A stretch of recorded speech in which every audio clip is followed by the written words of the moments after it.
You are now tuning in to the King of Game, Tariq Elite on Tariq Elite Radio. You better recognize! All right, everybody, welcome back to the Mac Lessons Radio Show. I am back. This is Tariq Elite, and we're ready to chop up some good game on today's show, ladies and gentlemen. And we're going to take some calls, by the way. The phone number is 818-850-5404. Ladies and gentlemen, that's the number to call in. Call in with whatever's on your mind. Before I get into the game, few things to talk about in the media lately. George Zimmerman's ass almost got arrested. They detained him, for those who don't know. His estranged wife called the police and said that Zimmerman came over to her dad's house and socked the dad in the face and threatened them with a gun. And I had to go to eBay and purchase the world's smallest violin and play that motherfucker because I gave two fucks about her. With this whole Zimmerman thing, people are like saying, well, I told you so, I told you so. And this is what you get. You let this maniac loose, knowing that he has some kind of problem, but people let their racism blind their judgment, and now you have a damn psychotic maniac out here with a gun on the loose. I'm pretty sure Zimmerman is going to end up killing somebody else. This is going to be one of those cases like Johan Vandersloot. Remember the guy who killed Natalie Holloway down in Aruba? All the evidence was pointing to this guy murdering this girl down in Aruba. He even admitted it. They had him on tape admitting it, and they just let this guy go until he basically killed somebody else. People like that, they have a problem, and they're not going to stop until you stop them. And that's the thing with Zimmerman. You've just empowered a fucking maniac. This guy is not going to stop until he kills somebody else.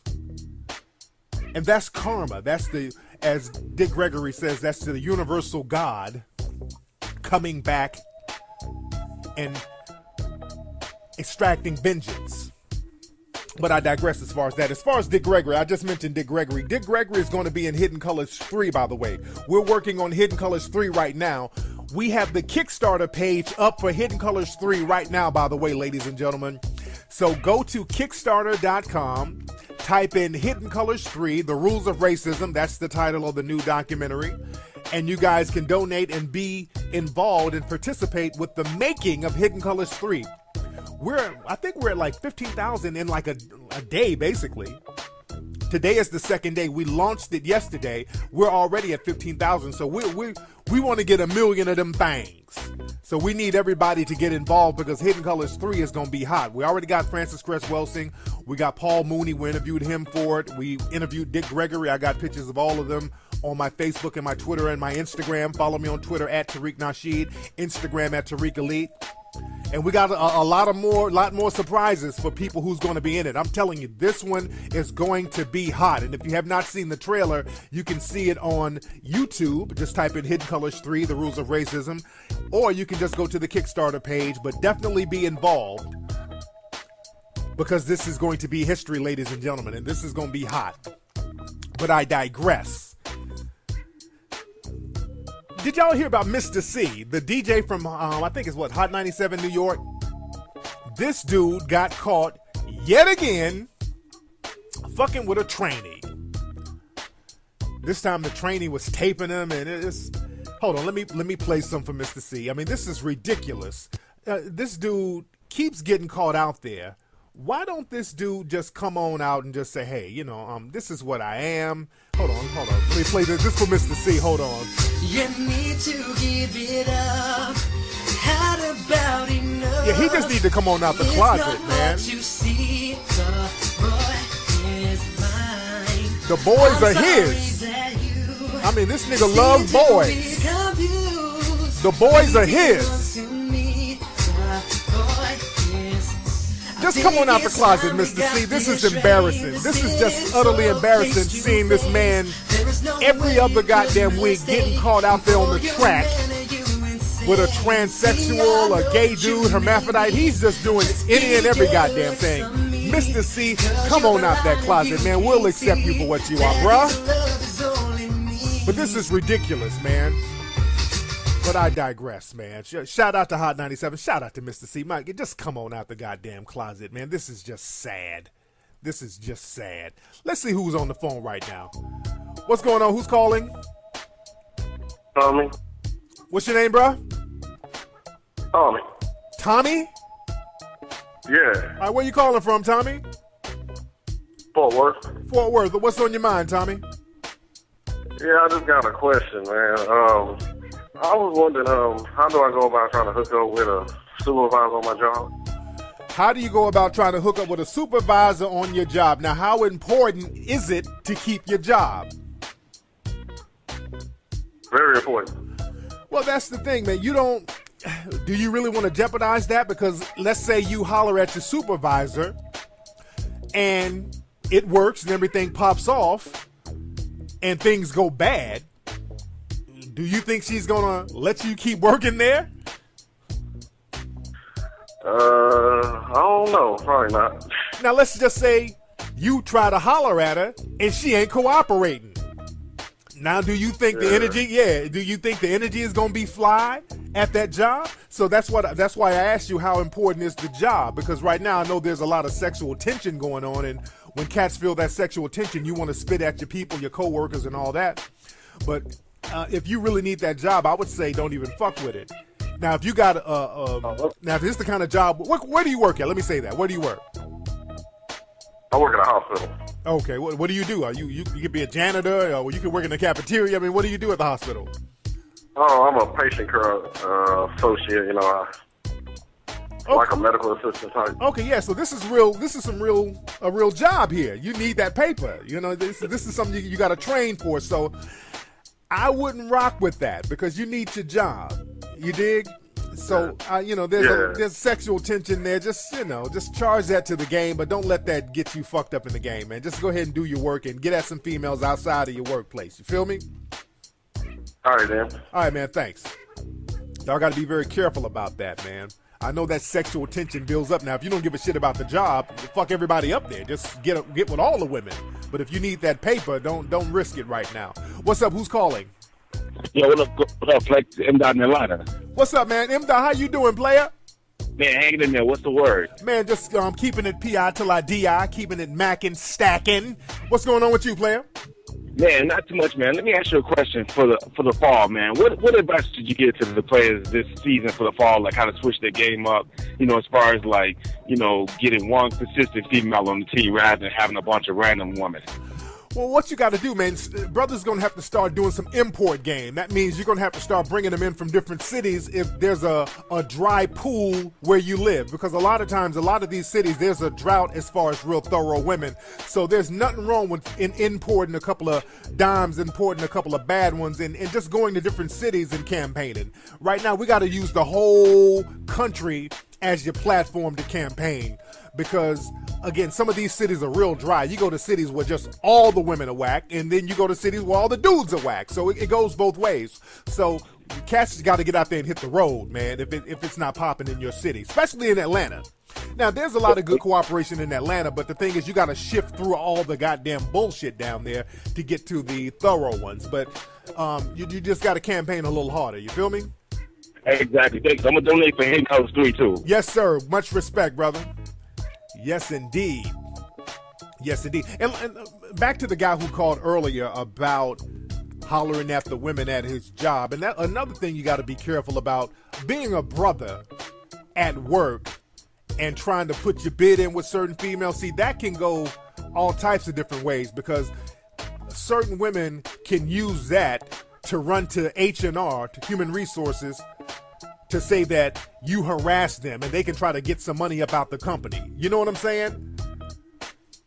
Because when brothers do stuff, or if a brother's accused of something, people are more likely to believe it no matter how far-fetched the accusation is or how false the accusation is. So certain people will use racial bias against black males to their advantage. Like you go holler at a female and she's like, nah, I'm cool. And then months later, if she's getting discipline at the job or they're about to fire her, she can come back and say, well, hell, that nigga down in the mailroom harassed me and I want $100,000 from the company. You know what I'm saying? Then they fire you on some pawn in the game shit. You dig? So you got to be very careful as far as that, especially if you're a brother. Let's see who's on the phone, ladies and gentlemen. What's up? Who's calling? Yo. What's up, player? Who's calling? How's it going? It's Don Wesley. Don Wesley. Where you calling from, player? I'm calling from Northridge, California right now. There you go. Would you go to CSUN? Yeah, I go to CSUN. I'm also an entrepreneur myself, so I'm just up here establishing my businesses. There you go. You got businesses in the Valley? Where are your businesses? I got a college company called collegemediatv.com. We just do a lot of networking with college students, from fitness to entertainment. If they want to learn how to be a poet, we help them out, help them market out as well, too. There you go. There you go. Shout out to CSUN. I know a lot of dimes that went to CSUN, but shout out to CSUN. So what's on your mind, player? Oh, well, I got your tweet. I follow you. I'm a fan. Yes. So I saw it was like the Mac lesson. So I'm guessing we were just going to call in and you ask us some questions and get our answers, our perspectives on certain topics. Yeah, man, just call. If you have a question, let me know your question. Okay. So I'll play like this then. Okay. I'm a young man. I'm a young student. I'm a young businessman, successful. How do you find a girl that's not really trying to be the ones that's trying to be snakish? You know what I mean about snakish? Yeah, so you're trying to find a girl who's not trying to be snakish? Who's not trying to be snakish. I don't necessarily need a girl that's on my level, but how do I find the ones that's not trying to be, like, because people could fake. A girl could damn near fake her whole personality until it's that time where you're tied or not. So how do you distinguish the ones that are actually going to be there for you? What test should a Mac put them through to actually know they're going to be there? Because I know you're supposed to leave a dog starving before you could actually feed them. They're going to be loyal. Well, okay, what I want you to do is, when the show is over, listen to the rest of this show, because the name of the show is the 7 Types of Women You Don't Trust. So you'll get a lot of good games from that. There you go. Thanks for the call, player. So yeah, the show is basically about that. And let's get into the topic of the show. The show is called today, 7 Women That You Do Not Trust. Now, this ain't dissing anybody, but these are certain observations about certain women that guys need to watch out for. So I'm going to need all the players to grab your pencils, grab your paper, grab your pads, and let's jot some of these notes down about certain women that you do not trust. Now, number 1, let's get to number 1. Now, the first type of woman you don't trust, you never trust a woman who refers to you as a gentleman. See, a lot of guys think it's a compliment when a woman calls you a gentleman, but that is not a compliment whatsoever. When a woman calls you a gentleman, that's the same thing as calling you a trick, sucker, or a mark. That's a red flag, fellas. If a woman ever refers to you as a gentleman, your antennas should go all the way up. You out with a woman, everything is cool, and a woman says, "Oh man, you are such a gentleman." Now you blushing, thinking that you're getting a compliment. Women only say that to niggas that they're not fucking. Women never say you're a gentleman to a dude that they're fucking. Never. Think about it, fellas. Think about all the women that you laid the pipe to. How many of them refer to you as a gentleman after you laid that pipe? Women say that to dudes that they're trying to run some game on. That's them using reverse psychology on dudes. "Oh, you're such a gentleman. You're such a generous guy." They say little shit like that to reverse psychology game on your ass. They say that to get you to trick off your paper. They say that to get you to do things. They say that to you, letting you know that they ain't trying to fuck. Saying that you're too much of a gentleman to want this pussy. You're a gentleman. So gentlemen don't want to fuck women that they just met. They like to buy them things. That's what gentlemen do. That's that little reverse psychology game women run on dudes. And some certain dudes go for it. So don't let women call you gentlemen, or if a woman is calling you a gentleman, that means you're doing something wrong. If a woman is calling you a gentleman, that means you got to step your game up a little bit. Don't take that shit as a compliment. That means you need to step your game up so you can handle that business. Because when she's calling you a gentleman, that means she's going to expect you to buy something or take her out and wine and dine and cupcake and roll out the red carpet. And that's what you don't want to do when you meet somebody, because a lot of times if that's what people require of you, they're not really that into you. then now there's nothing wrong with going out, having a good time, and spending money and all that. But it has to be reciprocal. It has to be certain. There has to be a certain chemistry there, where the woman is feeling you, and all of the whining and dining, that's just incidental. If it's a requirement, that's a negative thing. The woman ain't feeling you, and when women call dudes gentlemen, that's not a good look. Now, let's get to the second type of woman you don't trust.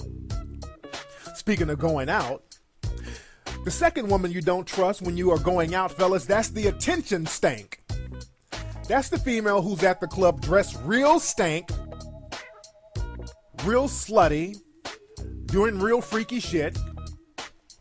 Now, a lot of guys love to gravitate towards women like that, but you do not trust these women. These women are very deceptive because what they do, they like to dangle the carrot in your face, but they never let you get the carrot. When you go out, and I've said this in many of my broadcasts, I even said this in my first book, The Art of Mackin', which every one of you guys should have. Every guy should have The Art of Mackin'. Go to Amazon.com right now and get The Art of Mackin', and get the Elite Way, by the way. But when you're at the club and you see the female dressed real stank with the see-through cat suit, booty cheeks out, popping that ass with a gang of tattoos on her belly and all that old hoe shit, you think, oh, wow, that's easy ass. Let me gravitate towards her. Let me focus all my energy here on her because I know she's fucking. And they will tease you all night, flirt with you, smile with you, rub their butt cheeks all up on your groin. And at the end of the day, you going home with dry balls because she's like, oops, I gotta go to work in the morning. Deuces. Women like that never drop them draws. It's very, very rare when you see the attention stanks dropping draws at the end of the night. They do all that shit for attention, and then they go right back home with ego gratification. The females you want to go for, the ones who are down to do the do that night, and I've said this a million times in my book, The Art of Mackin', it's the conservative looking female, the female who's looking very humble, subtle, subdued, the real low-key looking female who's by herself or at least with one other person but not with a whole bunch of people, the one who's just kind of chilling by the bar, sitting in the cut, that's the goddamn freak. That's the one you need to be hollering at if you're trying to get it in that night. Not the attention skank. It's that quiet, cool, conservative, laid-back female who's down for whatever. That's the cool one. She's about that life, which I like. No deception. It's all cool in the game. She tells you what she wants. See, the thing is, y'all don't even bother with those women. They're the ones who are down. I've talked to those conservative-looking, low-key women. Real fine, though. When I say conservative, I don't mean homely. Don't equate conservative with being homely. I'm talking about women who are just dressed in a nice outfit, nutting over the top. Just no crazy weave, no crazy makeup, no tongue rings, none of that shit. Just a real cool, fly chick just sitting, chilling. You have a conversation with them, and you'll be surprised. They'll be like, hey, so what are you doing later? How about we get up out of here? They'll come at you. But niggas don't know how to holler at them because you got to really come out the mouthpiece with it. You got to talk like you got some goddamn sense, and that's all you got to really do. You ain't got to floss and toss out drinks and pop bottles and all that old nigga shit. Talk like you got some sense to one of those real cool fly females sitting in the cut, and you'll see all types of cooperation you'll get. Now, ladies and gentlemen, let's get to number 3. The third type of female that you do not trust, brothers. You don't trust the female who dated a Q-dog in college. Now, sometimes, fella, you might be in a relationship with a female and you find out she dated a Q-dog in college. You don't want to know what them Q-dogs did to her ass. Them Q-dogs probably ran all types of trains on her ass. That woman probably has so many skeletons in her closet. That woman probably still has little medical problems where them niggas done fuck one of her kidneys loose. And if you're a dude in college and you got a girlfriend and she says, hey babe, I'm going to this Q-dog party, break the fucking relationship off, nigga. That's her way of telling you it's over. Them Qs are known to run through broads. And these women know that. And if they go, that means they want to be ran through. So understand that, fellas. Now let's get to number 4. The 4th type of woman that you do not trust. Never trust a white woman who's been jumped on by at least 2 dudes. Let me repeat that, fellas. You never trust a white woman that has been domestically abused by at least 2 dudes.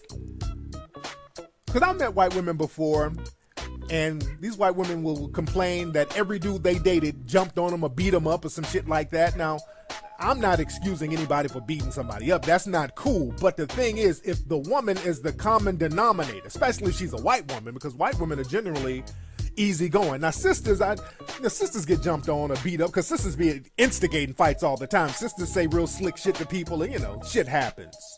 Which is not justified, but I'm just saying. But when white women get jumped on by multiple dudes, she's doing some shit she ain't supposed to do. And every time I see white women who done been jumped on by 3 or 4 different dudes, and I'm talking about even white dudes jump on their ass. If you see a white woman and a white man that whooped her ass, a few white men and beat their ass, you know she ain't to be trusted. She's doing some shit she ain't supposed to do. Every time I meet a white woman or a chop-up game with a white woman, she's been jumped on a few times by dudes. Usually she's scandalous as hell, and she is not to be trusted. She's doing something to instigate that. Now, number 5, ladies and gentlemen, the 5th type of woman that you don't trust, that's the woman who does not have a social networking site. Fellas, you ever meet women? You chopping up game with them and you're like, hey, what's your Twitter? Oh, I don't be fucking with that Twitter. No. You say, hey, it's nice to meet you. Let me get your Facebook page. Oh, no, I don't know. I don't do Facebook. You ever meet women like that? Women don't have no Facebook. They don't have no Instagram. They don't have no Twitter. Women like that are scandalous as hell. They try to make it seem like they're above the social networking technology. Oh, I got better things to do than be on Instagram and Twitter. That's bullshit. That is bullshit. Everybody on the planet should be computer literate or have some kind of social networking site just to kind of chit chat and correspond with people. That's just the new way to correspond with people. And if a female has no social networking sites, she's either running from law enforcement or she's running from some motherfuckers in the streets. She's trying to hide. She done something scandalous to somebody in the streets. Usually, she done probably stole a nigga's dope. She done snitched on somebody, so she's laying low. And her ass is not to be trusted if she don't have no social networking sites. Just think about it. Think about the women you know who don't have no social networking sites. I guarantee you they done something scandalous or they have a scandalous disposition. So never trust that. Now, number 6. The 6th type of female, fellas, that you do not trust. That's a female with a family full of felons. A female with a family full of felons. Now, she might not be a felon. She might be Miss Goody Two-Shoes, but she's the kind of female who has a whole bunch of family members who are felons. You know, the cousin and uncle and dad and brother in and out of jail. The mama's been in and out of jail. She has a whole scandalous family.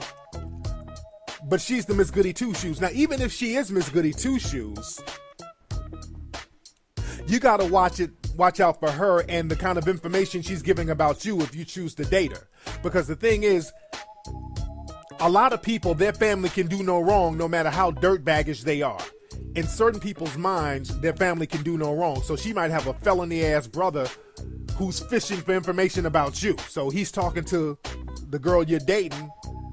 Like, hey, what's up with old dude you dating? Oh, yeah, I'm dating Tariq. He's a real nice guy. Oh, yeah? What part of town he live? Yeah, he lives up in the hills. Or what street he live on? These niggas fishing for information and she's giving out information to some little dusty ass relative who's plotting and she don't understand that this nigga's plotting. And she's inadvertently giving out your information to her dusty ass family, and that can come back and bite you on the ass later on. Yeah, what kind of car your new nigga drive? Oh, he drives a 2013 Audi. Oh yeah. What side is the ignition switch on? I don't know. Oh, I'm just asking. could you take it out with a screwdriver? I mean, niggas just asking a lot of shit, fishing for information about you through the girl, and she could possibly be naive to not put two and two together, not knowing that her scandalous ass family is trying to plot. And even if she's not scandalous, who knows that later on down the line, if one of them relatives get in her ear and tells her to do something scandalous. You dig? So you don't want to be around that energy, period. You don't want to be around these females with these felony goddamn family members. That's not a good look. Now, ladies and gentlemen, number 7, last but not least, the 7th thing, fellas, that you should not trust, the 7th type of female that you should not trust. Never trust a black woman with no ass. Let me say that again. You never trust a black woman with no ass. Now, what do you mean by that, Tariq? See, black women with no ass, from my experiences, a lot of them, they're scandalous. I've dated a lot of females in my life and time, and I've noticed the ones with the no ass at all symptoms, no ass at all, they've been a little more scandalous than the other ones. I always look for common denominators in women, and women with them little narrow asses turn out to be scandalous as hell. Because the thing is, see, being a black female with no ass, you know, that's like a cruel trick of Mother Nature, because as a black female, that's, you know, a lot of times that's your bargaining chip, that ass. Especially if you're in the hood. That's another thing. If you're a hood chick with no ass, that's a cruel trick, because that is your bargaining chip. And the thing is, if you're a black chick with no ass, you got very few options. You got the option to date a white dude or date white dudes. And in that case, if you're dating white dudes, a lot of times for black males, brothers got to be extra cautious with you, because we can't really trust you as far as that, because I've talked about many times, when you have black women who date white guys, their mentality towards other black people, especially black men, is even more scandalous. That's that Negro bedwench mentality. They have a lot of disdain for brothers at that point. So if you're a black woman with a flat ass, you have the option to date white dudes, which we can't really trust you as far as that. As a matter of fact, there was a young lady who sent me an email the other day. She was talking about interracial marriages. She was saying that the percentage of black women who marry white men, those marriages last about 51% longer. She said something to, I think that's the stat she gave. I think it was 51%. It was 51%, 60. I'm not sure of the exact number, but the stats show that black women who were married to white men, statistically, the relationships lasted longer. And she wondered why that was. And the reason why that is because when black women date or marry white men, black women have 110% more cooperation, and they're on their P's and Q's 110% more of the time. Black women are on their P's and Q's when they date a white dude. They don't break bad and talk all that slick shit when they date a white dude. So you give a 110% more cooperation, because you know that white dudes don't fuck around and play that. They don't play games like that. You have to be, as a black woman, on your P's and Q's. The minute you step out of line, they drop that ass and you become all types of nigga bitches, just like Holly Berry. So you know instinctively you got to be on your P's and Q's, and you got to always put your best foot forward when you date white as a black female. It's a little different from brothers. Brothers can just kind of be themselves, but dating a white male, they require you to be a certain way, to be socially accepted among their peers. Real deep stuff. But the thing is, man, black women having no ass is devastating. You know, a lot of them, you go through things, especially if you're from the hood. You didn't have no ass. You probably didn't go to the prom. A lot of shit you didn't get growing up with no ass. You sat your flat ass home and didn't do shit during the prom. So a lot of women, when you have no ass, sisters, you have to overcompensate, because having ass in the black community is a very powerful thing. having ass in the black community is some real shit. It's very powerful. Because all the nice ass sisters with a nice ass, you get certain things. Even minimum items. You can get like food and nails and hair done shit. You can get the basic necessities met if you have a nice ass. Especially if you're a hood chick. A hood chick with no ass, I mean, you got to be scandalous to get yours. You got to go that extra mile to get yours. You got to do extra things in order to make a mark. Even sexually, a lot of women with no ass, sisters with no ass, you got to be extra freaky. You got to be a tad bit more freakier if you ain't got no ass as a sister. You dig what I'm saying? In order to get yours, you got to plot and you got to scheme a little bit more. You got to be about that other shit in order to get your paper, in order to get it in if you're a sister with no ass. And I'm not saying, again, like I said, all sisters, if there's some sisters out there you ain't got no ass, that don't mean all of you are scandalous. I'm not saying that. All the narrow ass sisters, I'm not saying you're scandalous whatsoever. I'm just saying I wouldn't leave my wallet around your ass unattended. Because I never know. You never know what you motherfuckers are capable of when you ain't got no ass. You know that Belle Biv DeVoe song? It said, never trust a big butt and a smile. No bullshit. You never trust a flat ass and a frown. That's what you don't trust. There's a reason why hydrogel asses are so popular in the black community, because these women know having ass is very important. At least you can get the basic necessities, especially right now, since financial times are kind of hard.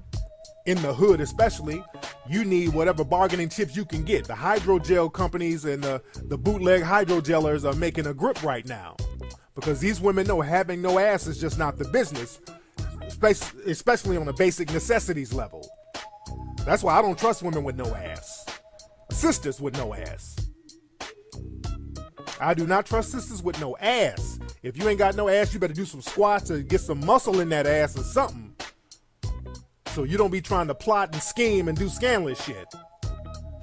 Anyway, y'all, that's been today's episode of the Mac Lessons Radio Show. Don't forget, ladies and gentlemen, go to TariqElite.com, ladies and gentlemen, to get the t-shirts, to get all the gear. Go to HiddenColorsFilm.com.